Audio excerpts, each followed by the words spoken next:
Hello friends, இன்னைக்கு நம்ம பார்க்க போற படம் இயக்குனர் துரை செந்தில்குமார் இயக்கி த லெஜெண்ட் சரவணன் நடித்து வெளிவந்த லீடர் மூவி பத்தி தான் பார்க்க போறோம். லீடர் இந்த படத்தோட ஒன்லைன் ஸ்டோரி என்னன்னா, தான் குடும்பத்தோட வாழ்ந்துட்டு இருக்கிறவனுக்கு எதிர்பாராத விதமா ஒரு ப்ராப்ளம் வருது, அதை அவன் எப்படி ஃபேஸ் பண்றான். இதுதான் இந்த படத்தோட ஒன்லைன்.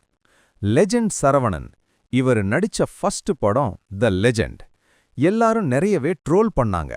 அதையெல்லாம் ஒரு வெற்றிக்கான படிக்கட்டா எடுத்து வச்சுக்கிட்டு இந்த படத்துல வேற மாதிரி சம்பவம் பண்ணியிருக்காரு.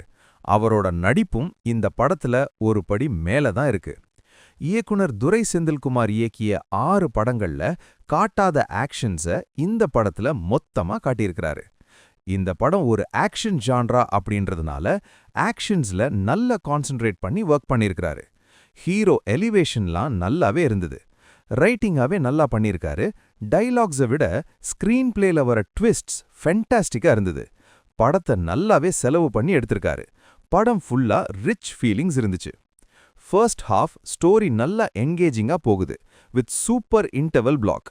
செகண்ட் ஹாஃப்ல ஸ்டோரி ரிவீல் பண்றது, எமோஷன்ஸ், முக்கியமா கிளைமேக்ஸ் ட்ரெயின் ஃபைட் சீக்வென்ஸ் நல்லாவே ஒர்க் அவுட் ஆகிருக்கு. லெஜெண்ட் சரவணன் சாருக்கு. படத்துல வில்லனா வர சந்தோஷ் பிரதாப், இவருக்கு இந்த படத்துல நல்லவே ஸ்கோப் இருக்கு. அப்புறம் ஷியாம், ஆண்ட்ரியா, லால் இவங்க எல்லாரோட நடிப்பும் நல்லாவே இருந்தது. இந்த படத்துக்கு கிப்ரான் மியூசிக் போட்டிருக்காரு.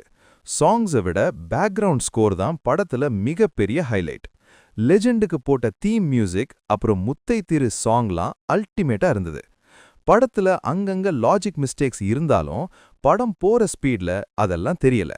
மொத்தத்துல இந்த படம் பார்க்கும்போது ஒரு விஜய் அஜித் மூவி பார்க்குற மாதிரி தான் இருக்கும். இது ஒரு பக்கா ஆக்ஷன் த்ரில்லர். லெஜெண்ட் சரவணன் சாருக்கு இதுதான் ஃபர்ஸ்ட் படம் மாதிரி இருக்கு. ஆக்ஷன் த்ரில்லர் ஃபேன்ஸ் கண்டிப்பா ஃபேமிலியோட பார்த்து என்ஜாய் பண்ற படமா தான் இருக்கும் இந்த லீடர்.